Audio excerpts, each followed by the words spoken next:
Maggie's just been named the overall winner of the Horizon Awards for her work at Blink Now. And I don't want to steal any of her thunder, so I want her to tell you about Blink Now, a little bit about yourself. So, Maggie, please just introduce yourself and tell us a little bit about Blink Now.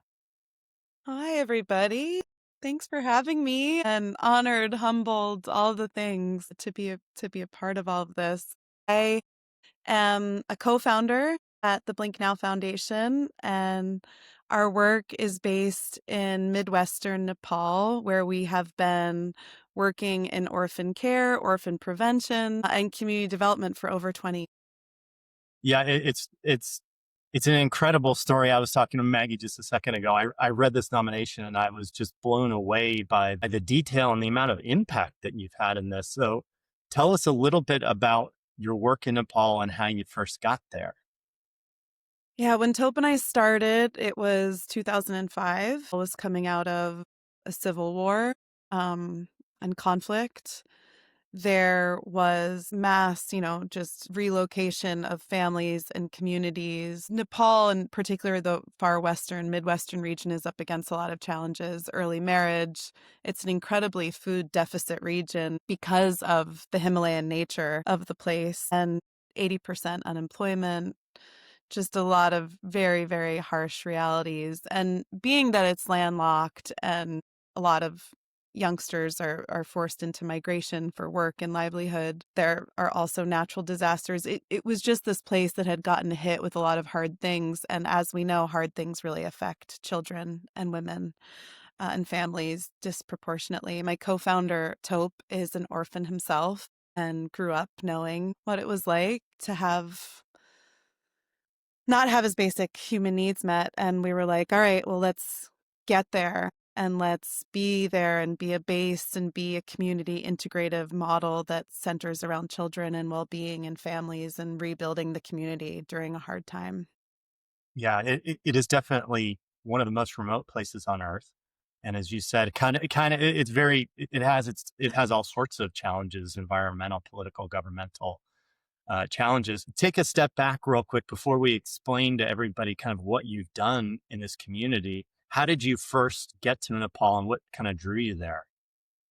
Oh my goodness. So I'm originally from the suburbs of New Jersey. I grew up on a cul-de-sac. I went to public school. I'm one of three girls, and I took a gap year because I just didn't know what I wanted to do for college and wanted to leave New Jersey for the first time. And I ended up in northeastern India. And in northeastern India at that time, it was mass migration, many refugees, especially from the far western region of Nepal. And they became my friends and my family. And I was immediately, instantaneously drawn to going to Nepal. And most people, when they go to Nepal, they go to Kathmandu or to the Annapurna or they go for trekking, but I wanted to go see where my friends were from.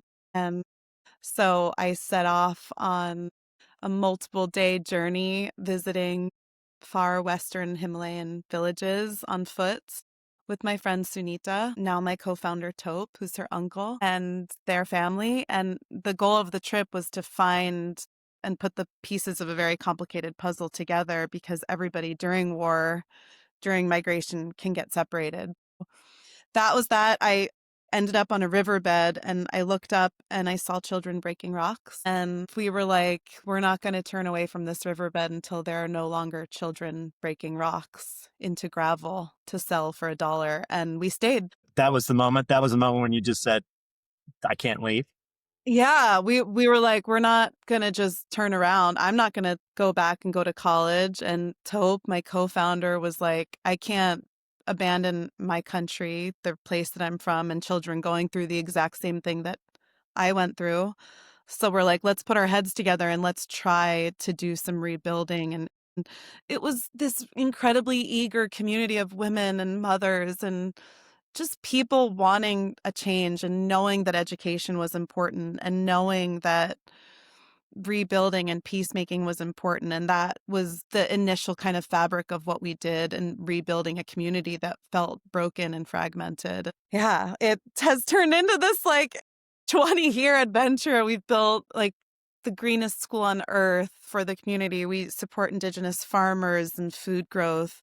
We've got a medical clinic. We have kinship care programming and family and community support, clean water. We are there during natural disasters. We support the most vulnerable population of people and have built these programs centered around children. And I think the secret sauce of it all is that we're 175 all Nepalis, and then me, this girl from New Jersey. Amazing support network around the world. But the initial learning, I'll tell you, as a 19-year-old New Jersey girl, I was not equipped to solve these really incredibly complicated and pressing problems, but the community knew how to solve these problems. And that was the essence of Blink Now, working in deep partnership with the community and letting them drive decisions and agency, and us just being enthusiastic, giving them the resources so that they could determine their own destiny and rebuild after a hard time. Now, I do want to give a little bit of shout out to kind of the statistics of this effort, and then we'll go into kind of the details of it, because it really is just just an amazing transformation story. You've got a school serving 400 students or more. That's just crazy. You've got a children's home that's raised 100 kids. You've got a women's center that's trained over 1,800 women. And you've developed this regenerative food and waste system in this community that's organic, healthy, and it feeds all the school kids, right? That's incredible. Take us through kind of how you met your co-founder. It sounds like you met her through a friend, it's an uncle. Take us a little bit through about how you met that co-founder, and what was your first step into making this transformation? Yeah. Well, so Tope and his family were from that community, and he had grown up losing his parents and being forced into child labor at the age of 9 or 10. And so there was something about him having that lived experience and understanding the multidimensional layers of what a child is up against that then allowed us to build something for that exact population of children. A lot of it was about love, about food support, about school lunch.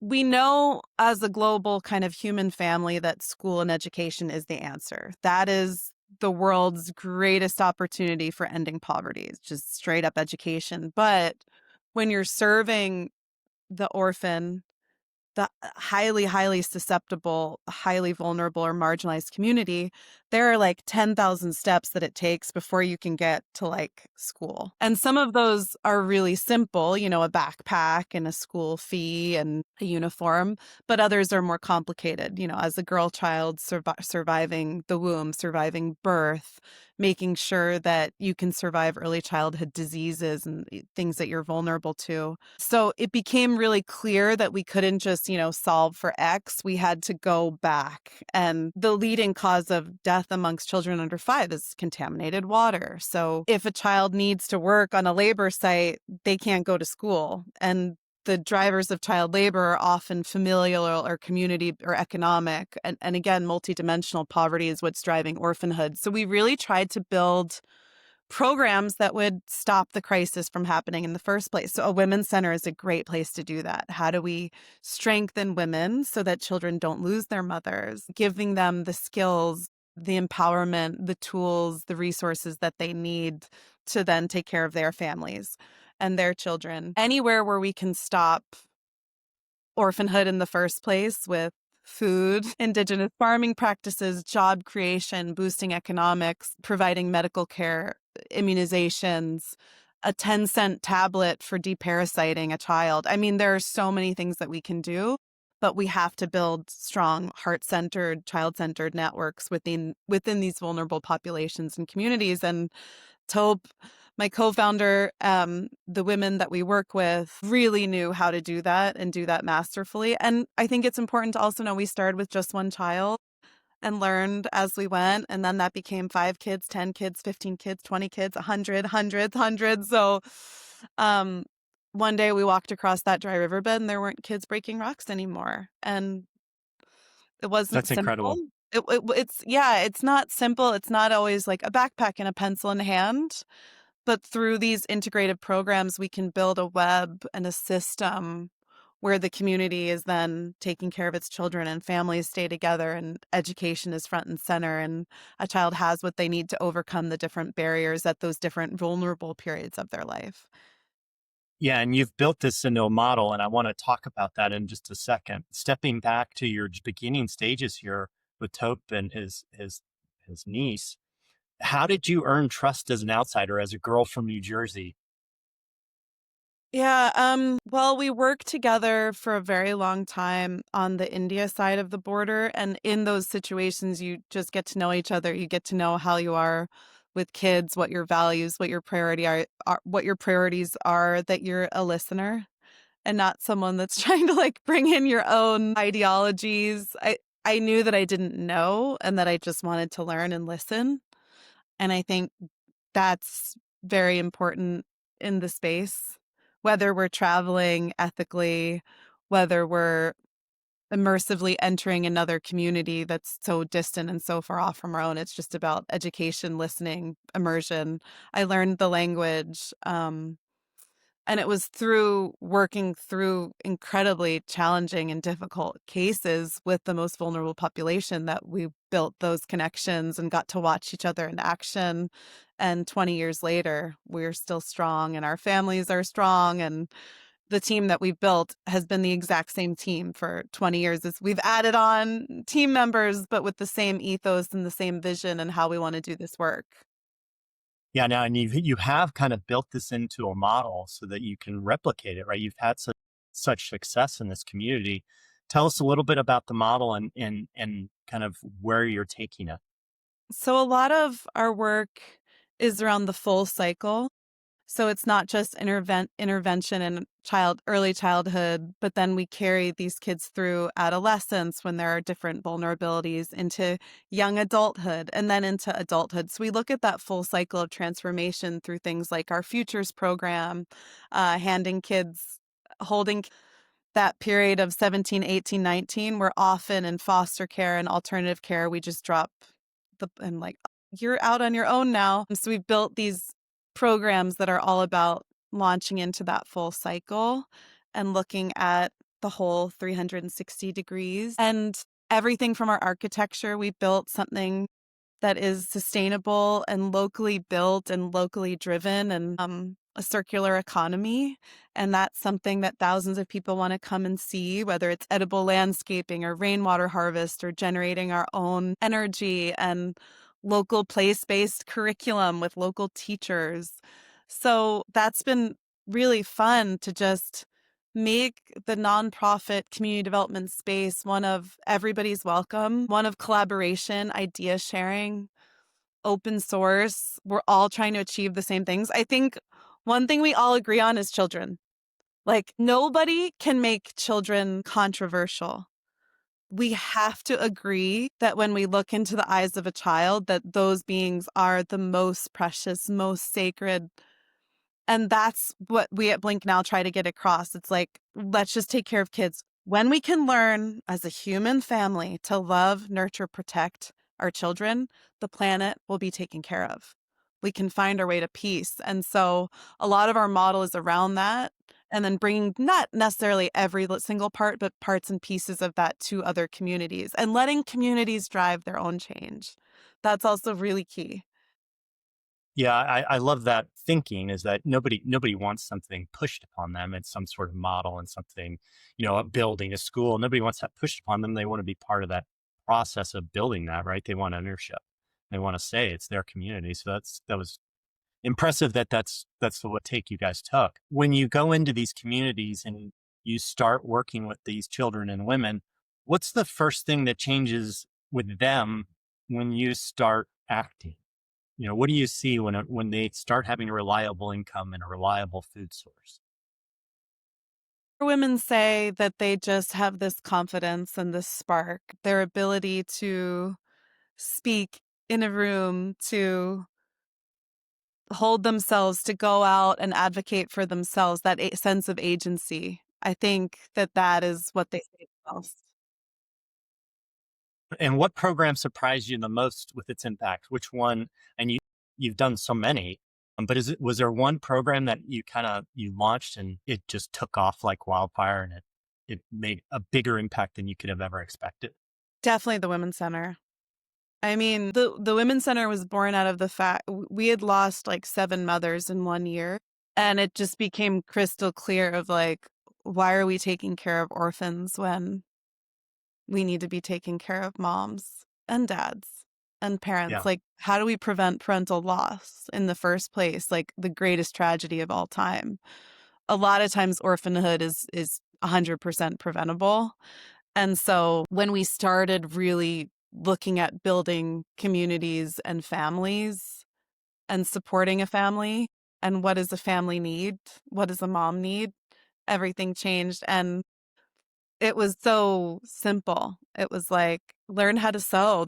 Everybody's like eager to learn, especially if you're a mom who didn't get a chance to go to school. It's like being a kid again. You get to go to school, you get a second chance, and then watching them take a microloan, launch a business, and become this successful CEO entrepreneur. It's like, that's it. It gave us this confidence, like they gave us confidence of like, let's keep going, let's keep doing this thing. So I think if I have one message for everybody and anyone, it's take care of families, take care of moms, and Yeah. then their kids will be great, and then their kids will be great. And it's amazing. That is amazing. When did you realize that this could, become a model for other communities?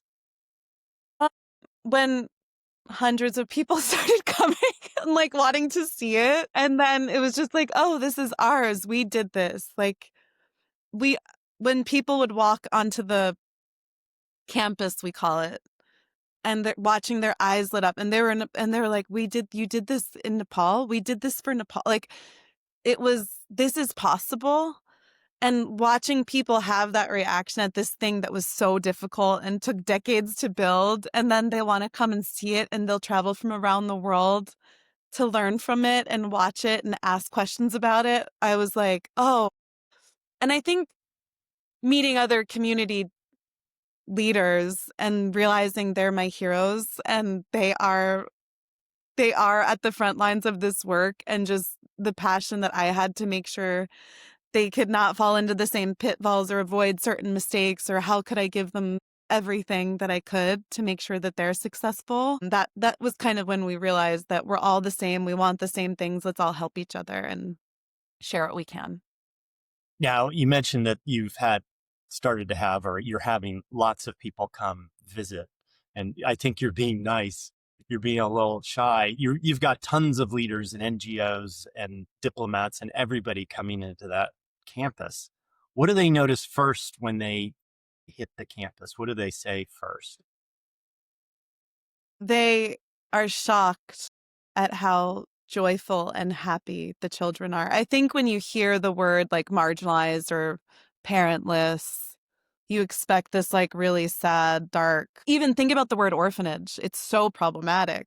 You think about this abandonment, this dismal, dark desperation, and then you come into Kopila and into Blink Now, and it's like color and joy and butterflies fluttering and kids laughing and skipping rope and eating like nutritious meals from the garden. And they're like, what is this place? And it's like, they're like, hi, the kids are namaste. It is heaven on earth.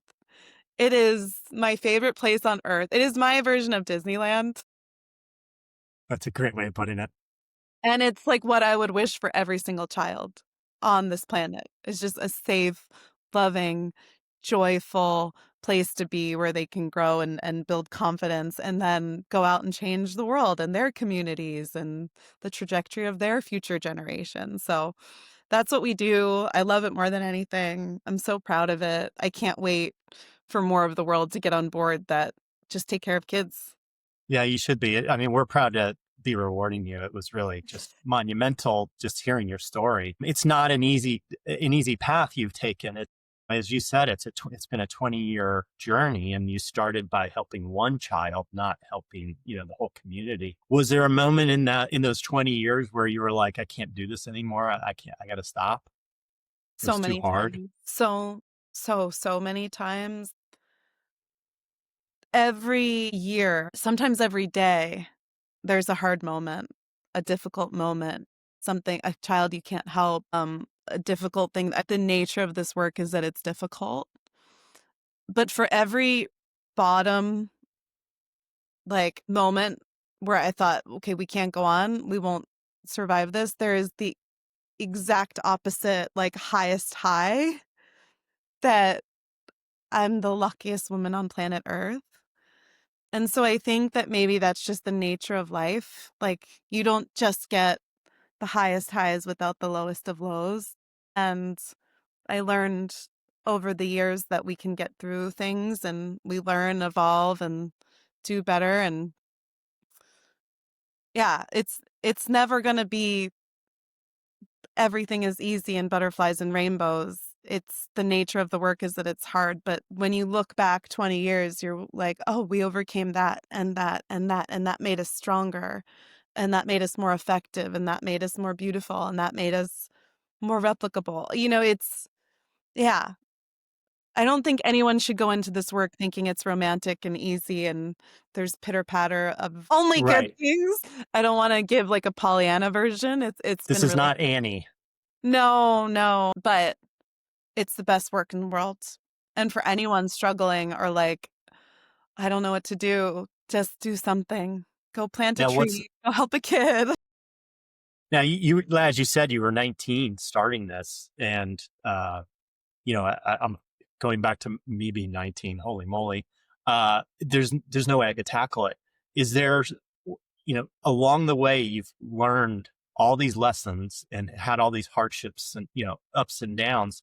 Is there a leadership lesson out of this that's really stuck with you that you keep telling people?